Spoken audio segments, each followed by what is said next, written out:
Speaking Human.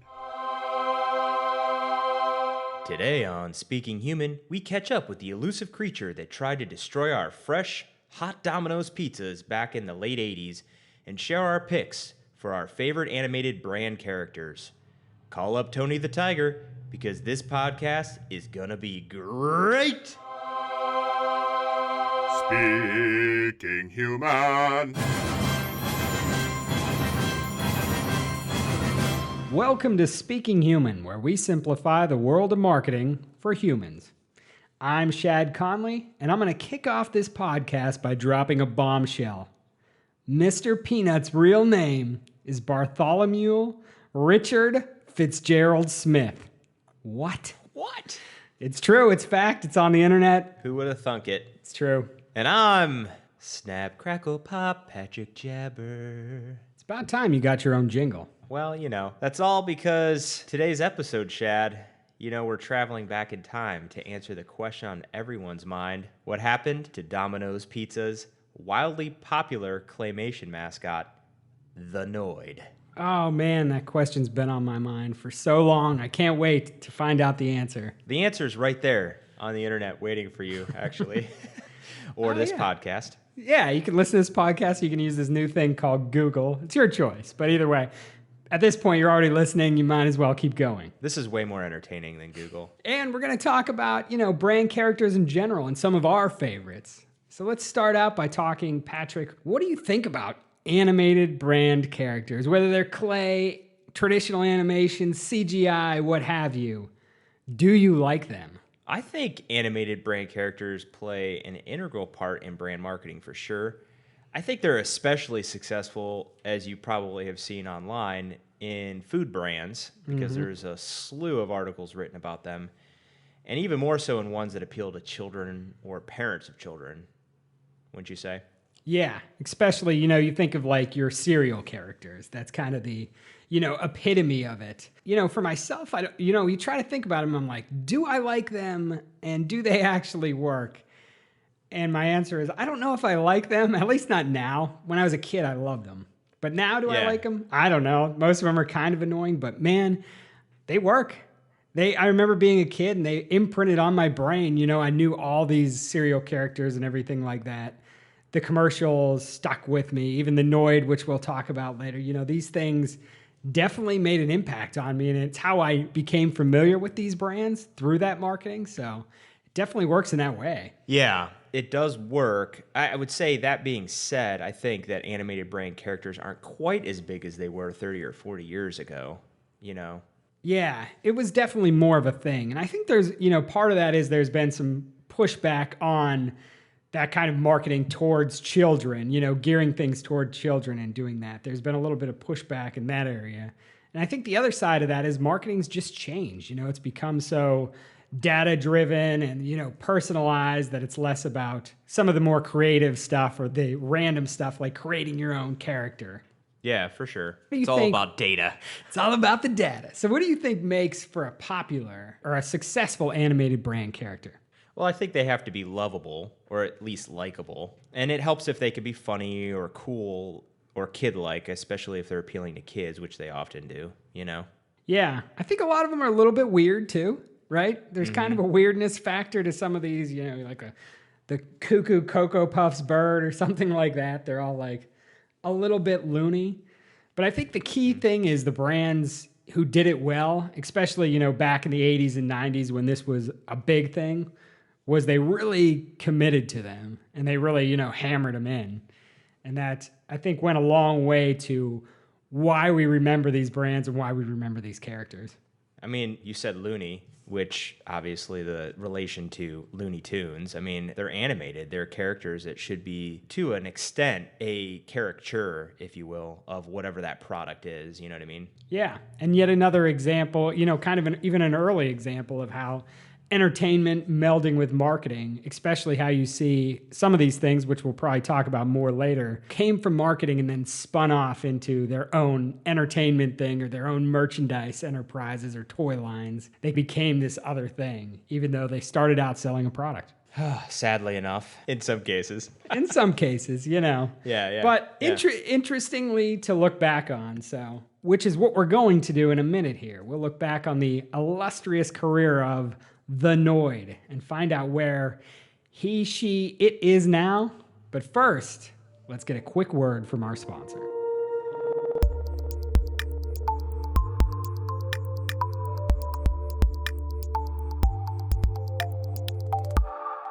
Today's episode of Speaking Human is sponsored by Monsters Unlimited, a creative agency that specializes in branding.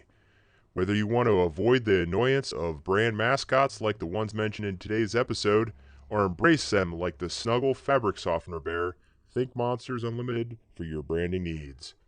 Visit thinkmonsters.com for more information today.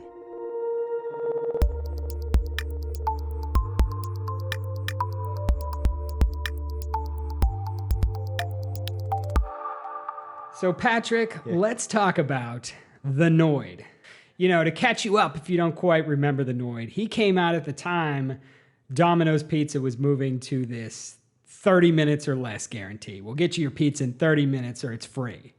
So the Noid, his whole purpose as a character was he was kind of a villain, right? He was there to make your pizza not fresh, not get there on time, not be hot. You know, he wanted to ruin pizzas. I don't know why. I don't know if they ever went that deep into his backstory of why he wanted to destroy pizzas, but that was kind of his goal. And Domino's, you know, was trying to stop him. I think he was just trying to destroy pizzas because he hates you. Hates me That was his whole particularly or reason. anybody? He just hates, people. He just hates people. Well, he hates pizzas. You know, he doesn't want people to enjoy fresh, hot pizza delivered in a timely manner. Do you remember the Noid? Do you have a strong memory of the Noid, or was this all a little foggy to you? I remember the Noid to some extent. I guess, you know, when you're a kid, you just see it and come to expect it, I guess. What about you? The period the Noid was around is when the marketing from that time is just infused in my brain. You know, jingles stick in my mind, commercials stick in my mind. And from that exact time period, like the Noid came to be, which was like the late 80s, early 90s, when I was probably like, you know, 7 through 11 years old in that time, somewhere around there. So I have a strong memory of the Noid. I remember seeing the commercials all the time. I remember thinking, you know, I must have been the perfect target audience for it. I was like, this thing's funny and crazy. And I think I got like a rubber Noid toy. You know, it was probably like a free promotion or something sometime. So I think I remember that toy, actually. do you? Like, can you picture it? Yeah, I can. It was kind of like a Gumby toy or something. Yeah, It was yeah, kinda exactly. We rubbery. could bend the legs and stuff. Yeah. I'm pretty sure I was drawing the character on some of my grocery bag book covers. Do you remember having to do that? Make your own Oh, book yeah. covers for textbooks? Yeah, That I don't doesn't know. Do happen kids anymore. still do that? Does that, no? No, they don't. They don't do that anymore in school. They have like pre-made ones that you buy, which I hate. Make it out of a grocery bag like I did when I was a kid. Well, the problem is nobody has paper grocery bags probably anymore, too. You can ask for them. Great for drawing on with pencil. They're eco-friendly. Well, that's another podcast altogether right there. So, yeah, the Noid, though, incredibly popular. This character, this claymation, weird, I don't know, how would you describe him? He's got buck teeth, he's got rabbit ears, he's wearing like a Yeah. one-piece red suit. If he's human or some sort of hybrid or what he's supposed to be exactly. He definitely looks annoying. He looks annoying. the He part. sounds annoying. Yeah. He had kind of a type sound going on with him. Definitely the physical manifestation of annoyance for sure. Yeah, which was what they were going for. So he became this thing, though. You know, he was on T-shirts. There were toys, these little things we're talking about. He was in video games. I don't know how many commercials they had, but over, you know, a period of probably 5 years, it just seemed like he was in every Domino's commercial. They really hammered him home, adopted the tagline, avoid the Noid. He was everywhere. He was one of those, at that time, a pop culture touchstone where if you mentioned him, everybody knew who the Noid was. It was definitely all over the place for sure. That was at the height of that company's growth for sure. Yeah, it was a big deal. That 30 minutes or less thing changed the pizza delivery game. And the Noid was a big part of that and a big part of helping people remember that. So I'll ask you the question, you know, from there, do you think the Noid, based on what you've seen or looked at, do you think it was good marketing? I'd say it was good marketing for them. The basis of the Noid, like you said, was grounded in reality. You know, it was a really sound concept. The Noid grew out of that customer annoyance and how long they took to get the pizzas. I mean, I like that. And it was a revolution that really helped build that brand and continued its successful growth. You know, that idea of 30 minutes or less, you know, getting that quality hot, fresh pizza. So I think that character helped establish that. Yeah, I think so too. You know, it was a creative way to kind of express this idea, you know, get it across this idea, this message with our service that, you know, it's about getting it there fast. You know, as the guy who designed the creature said, the Noid was a physical manifestation of all the challenges inherent in getting a pizza delivered in 30 minutes or less.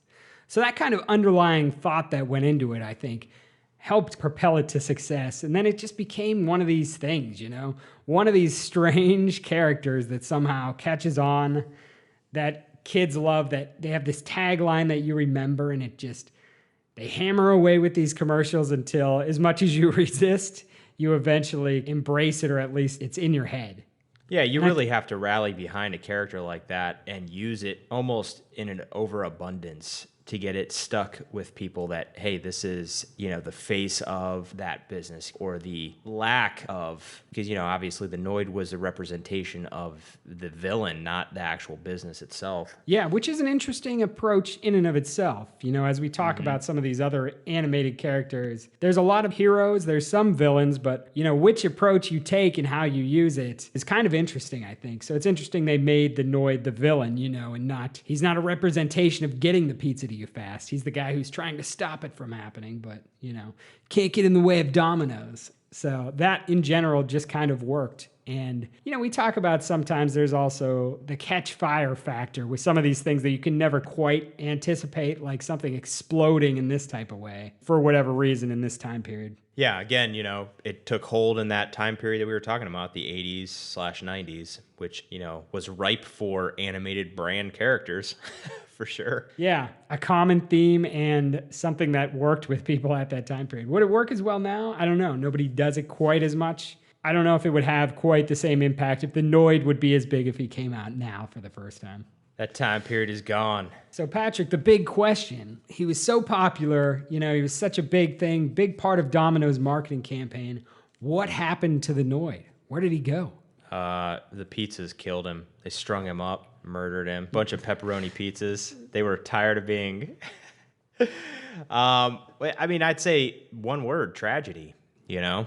Yeah, you know, for people who don't know, because I didn't know until I researched this, the story about part of what led to the end of the Noid. Pretty crazy. Yeah, a guy basically walked in, it was 1989, early 1989, walked into a Domino's Pizza in Atlanta, Georgia, and basically took employees hostage. He had a standoff with the police, and he kept ordering his hostages to make him pizzas, which is by itself would be funny, but it's not, because the guy was obviously disturbed. He was, come to find out later, he's schizophrenic. And his name, wait for it, was Kenneth Lamar Noid, which, you know, you could start to see the connection there. He believed that the mascot was basically the owner of Domino's Pizza making fun of him.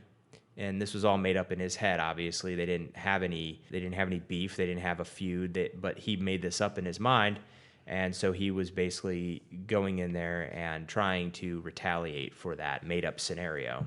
Again, tragedy. You know, I mean, took people by surprise. And it became one of those sort of sensational news stories. You know, the big headline I saw that kind of turned it into a thing was Domino's hostages couldn't avoid the Noid this time.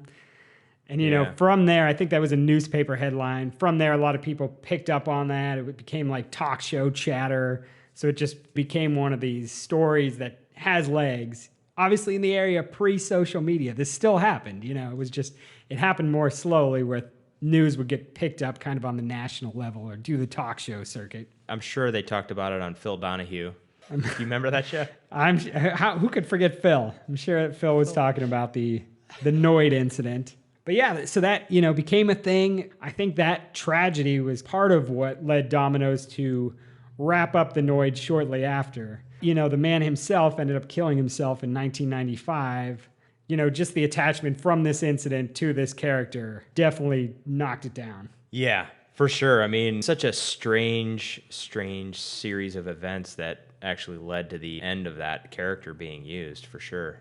Yeah, it's a pretty wild story, one I was not familiar with, so I thought it's just one of those things that's just, you couldn't make it up, right? So what do you think about the legacy of the Noid, or do you think the Noid could have stuck with the Noid after this tragedy and kept going long term, or do you think this was a character who was destined to be wrapped up or needed after that incident to be put down?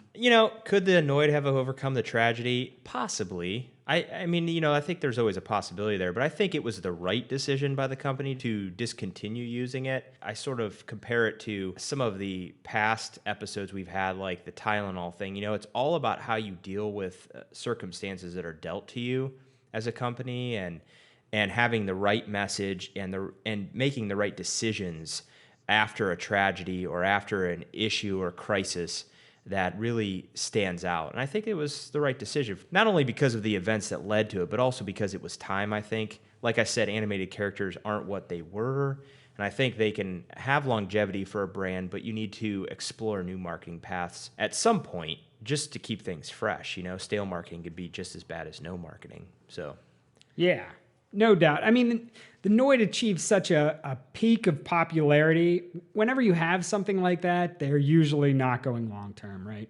Whenever you have such a high peak, that usually means you're headed for the valley. It was one of those things, once you have this perception in your audience's mind, if association goes from 30 minutes or less with the Noid to a hostage situation, you're obviously going to lose some of your effectiveness. Your messaging is thrown off. And once those things aren't working anymore, what's the point, right? yeah, I mean, that's the prime time to rethink, whether or not you're using something that's representing your brand. Something like that could damage your brand perception forever, and you don't want to be attached to it for too long after that. So once the Noid turned on Domino's and started, destroying all their pizzas, they had no choice but to kick them to the curb. Get rid of that thing. While the Noid lives on in the pantheon of memorable animated brand characters, Shad, he's definitely not alone. Let's dive into our picks of our favorite animated brand characters. This is the Noid. He loves to ruin your pizza. If you've ever gotten cold pizza or squashed pizza or pizza that just wasn't right, the Noid did it. But at Domino's Pizza, we avoid the Noid. So when you want hot, delicious quality pizza delivered in less than 30 minutes, Domino's Pizza delivers. One call does it all. That was a vintage clip from a Domino's Pizza commercial featuring the Noid. In case you forgot just how annoying the Noid was, hopefully that helped trigger your memory. The Noid is just one of hundreds, if not thousands, of well-known animated brand characters. So let's talk about some of the other legends in the field, Patrick, with our lists of favorite animated brand characters. This is the top 3 list, and let me ask you, how did you make your list? How did you approach this one? I made this list differently than I have in the past lists that we've made. I made this one solely based on memory, mostly fond memories of characters that were beloved at the time. So, yeah, that's how I made mine. How about you? Same thing. It's funny. I kind of took the same approach, which is, not usually how I do it. It's usually not quite as subjective, but this time it was all just like what stuck with me, especially from those formative years, what stuck out to me the most. And then the other factor I took into account was what kind of impact did the character have? Did they have TV shows and video games and toys? How much did they actually penetrate the culture, and how memorable were they, or are they still? That definitely plays a part anyway in their success. It's funny, even looking at my list, I don't know that they're all great marketing for a variety of reasons, but they're very memorable. They were very popular, and obviously they're the ones that stick with me the most. Yeah, I can't even say mine are all that memorable, but well, they're memorable to you, right? Yeah, they were. I don't know why, for whatever reason. And so they're memorable to somebody. Yeah, and I think everybody will remember most of mine. Now you got me very excited to hear your list, so let's jump right into it. What's your number 3, Patrick? So my number 3 is the Cool Spot. Do you know the Cool Spot? Yeah, 7-Up. So here's my simple take on the Cool Spot and what made him successful. And that is solely the time period, like we've talked about a bunch of times here in this episode. I think today, the cool spot would be just too simple for today's youth. I don't know if he would really be as cool, for lack of a better word. And I don't think he would have had the acceptance or even made it through focus groups to even be used as a character. I think that's part of it. The characters that were used then would never make it even to the light of day today, And maybe that's why I liked him. I don't know. Yeah, and there was a, big stretch at this time where it was almost like, especially if you're in these certain product categories like food, you have to have a character, right? So you saw like some people create some terrible characters, but also some kind of interesting ones because it was just a trend. It was a thing to do in marketing at that time.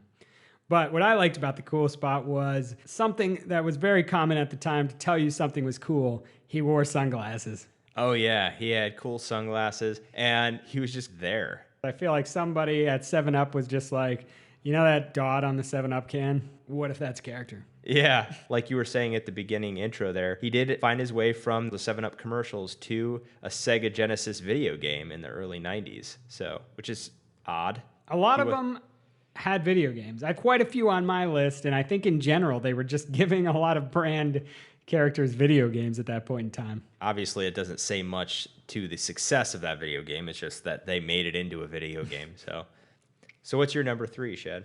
My number 3, it's one set of brand animated characters who are associated with a more popular brand animated characters, and that is the Soggies from Captain Crunch. Now, these were kind of Captain Crunch's nemesis. They were these goopy, milky creatures who were sent to battle Captain Crunch, I think by some sort of robot or something. But they, their whole thing was they were trying to make the cereal soggy, right? They were very on message. They had a good purpose. They're trying to make your cereal soggy. Captain Crunch is coming to keep it crunchy, right? So there's the conflict that got everybody up. And the reason I remember these, I think, the most is I got inside a box of Captain Crunch. I got like a little soggy figure that would glow in the dark that I had for a long time, and I think it really made it stick in my brain more. But I also remember I think there was an animated series or a series of animated commercials where the Soggies would battle Captain Crunch back and forth for a while, and they kind of stuck in my mind as good, very thematic, well-marketed villains to the Captain Crunch. Yeah, and you know what's great about them is that, again, like the Noid, they're grounded in reality. What's worse than soggy cereal? I mean, honestly. No one wants it, right? Yeah, so, Captain Crunch, bam, he's grounded in reality. He's keeping that cereal crunchy, and the Soggies are trying to make it soggy. You can't have a better coexistence of two different characters. It's a good juxtaposition. Do you remember the Soggies? I vaguely remember them. The funny part about this is that you picked the Soggies as a favorite animated character, not Captain Crunch, which is hilarious because they were totally on the losing end of that. You don't see them anymore. Yeah. Obviously. Well, like I said, very subjective, but they're also kind of interesting, because they're just made of goop. I don't know how they stood up. I don't know how they were walking things because they're just like soupy milk. Yeah.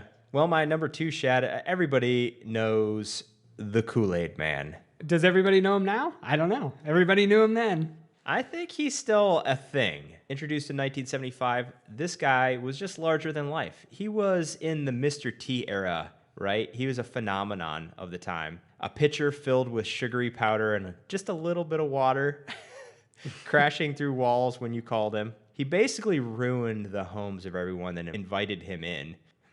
What is the undertone to that message? I guess sugar destroys lives, people? I don't know. Just kidding. Every other brand mascot character on my list. But yeah, Kool-Aid Man, I don't know. He was one of those things when I was a kid. I always wanted that pitcher, the Kool-Aid Man pitcher. They actually made that plastic pitcher. We had one in our house for a period of time. And it was just never the same drinking out of any other pitcher. So, yeah, the Kool-Aid Man. I think he was a great mascot who lives on to this day. As a matter of fact, I was in a movie theater maybe within the last year. One of the commercials that plays before the previews was the Kool-Aid Man busted into someone's house. I see, that's what I was wondering. I didn't know if he was still around. I feel like I haven't seen him in a while. Well, the thing is that Kool-Aid is not as big of a thing as That's it true. was then. Like people are into like more healthy drinks for their kids. Like Kool-Aid back then was the staple. We had thousands of packs of those Kool-Aid little packs that you buy like 100 for $1 or whatever it was. And, Yeah. and you just pour them in and like 7 pounds of sugar goes in with it. It'll stain your whole body. Again, unless you're having a big party with a bunch of kids, you don't care what they're drinking. Most people try to pick healthier alternatives today. And I think that's why you don't see as much of the Kool-Aid Man. My most recent memory of him is his appearance on The Family Guy. I think that sticks out in my mind where he, busted through a wall and did his classic tagline of, "Oh, yeah." Oh, yeah. I should say that. Lovable character, and a good choice. That's a good number 2. My number 2 is a character who kind of makes sense. I don't know, but he's stuck around long term. He's one of these guys who kind of made the transition over time, and he has somehow hung in there. And he is Chester Cheetah. He doesn't quite make sense as a character. He's a cheetah, I guess. He's orange, and Cheetos are orange. And But he's got Cheetos in his name, kind of. Yeah, that's...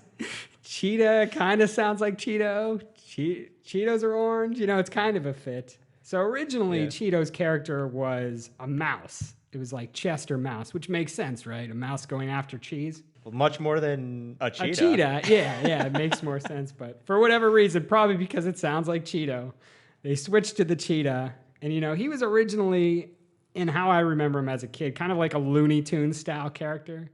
He was like this jazz singer type guy who was always chasing after Cheetos. He was like crazy for Cheetos.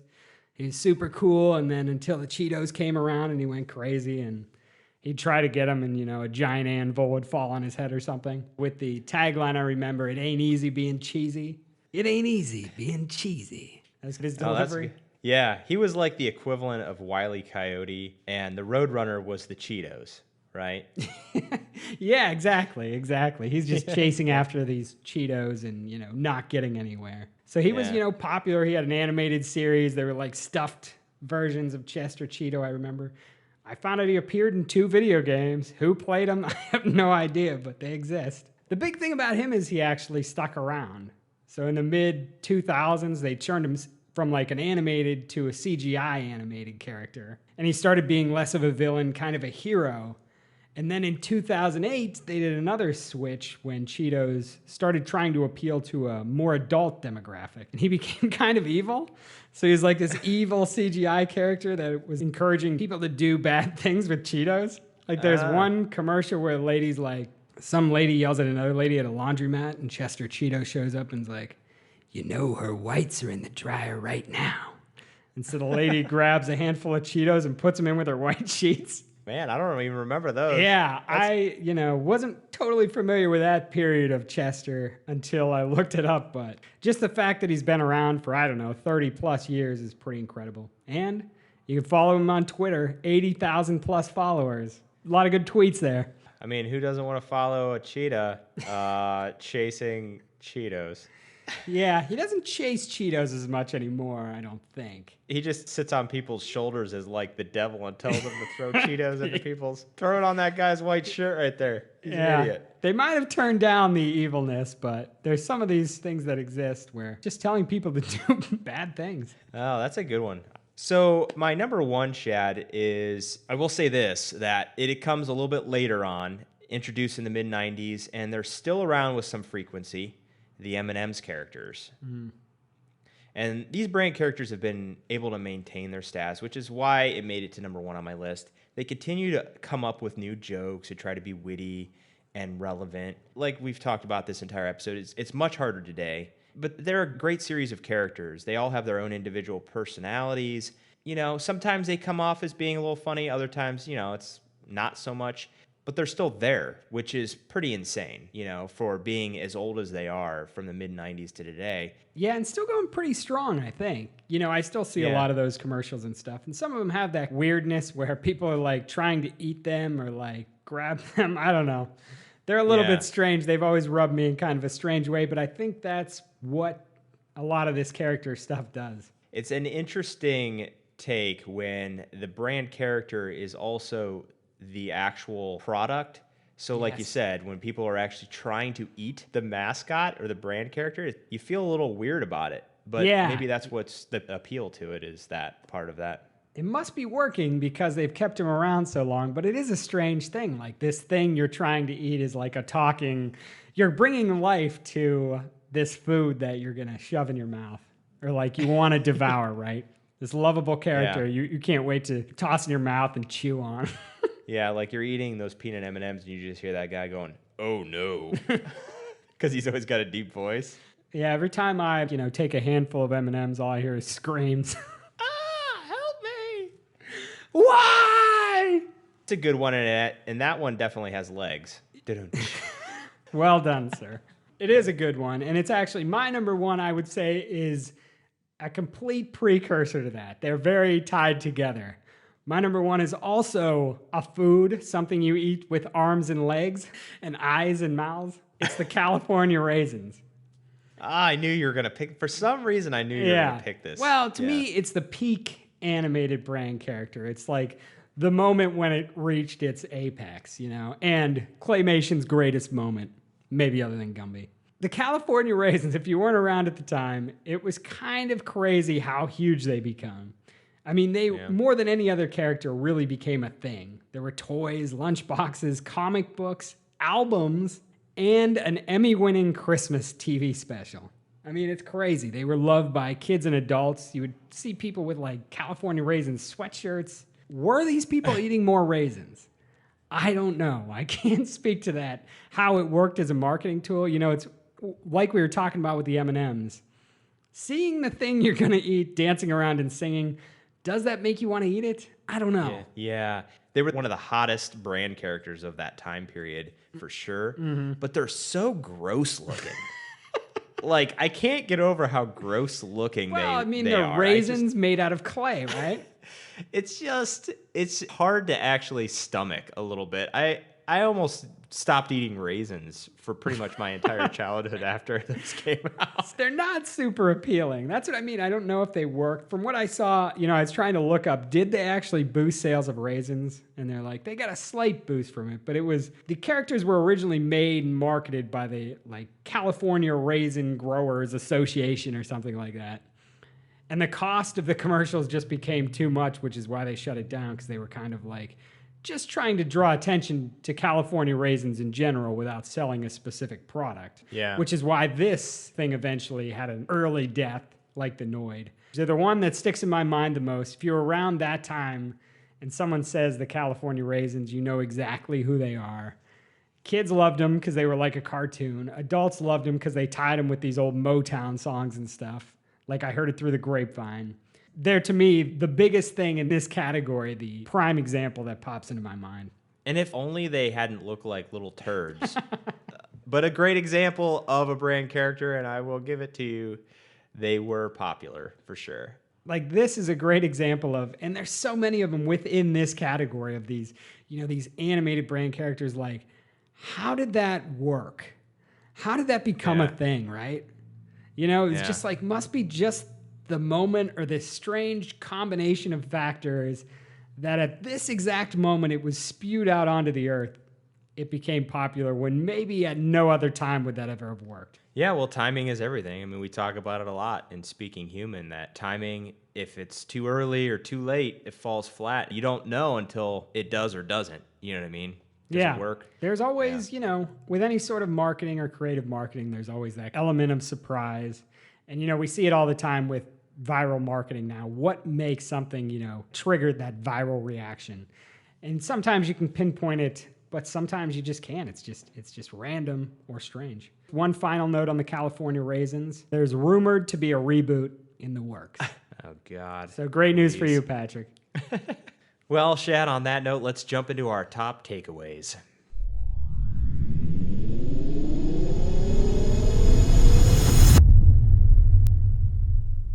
My top takeaway is don't forget the creative in marketing. In a time of intense focus on data and strategy and personalization, which are all valuable things, make no mistake about it, it's also important to remember the value of creativity, of being clever and original and a little odd. A key goal of marketing is grabbing people. They won't hear your message unless they open themselves up to it. Creating and providing something unique and entertaining is a key way to break down that wall between brand and consumer.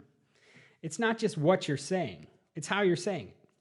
On paper, and probably even via this podcast, the idea of the Noid sounds insane, stupid, ridiculous, but it not only worked, it was incredibly successful. While having a clearly defined audience and strong message is essential for any marketing campaign, sometimes it doesn't hurt to let a little Noid in. In fact, it might just be what your campaign needs to go from good to iconic. I believe that, creativity is key. So, having that creativity to be able to bring something so crazy into this world, someday somebody's going to do a podcast on it and say, they look like turds with eyes. That's a real achievement. But here's the reality, folks. The pretend world will always have a place in our cynical and oftentimes harsh reality.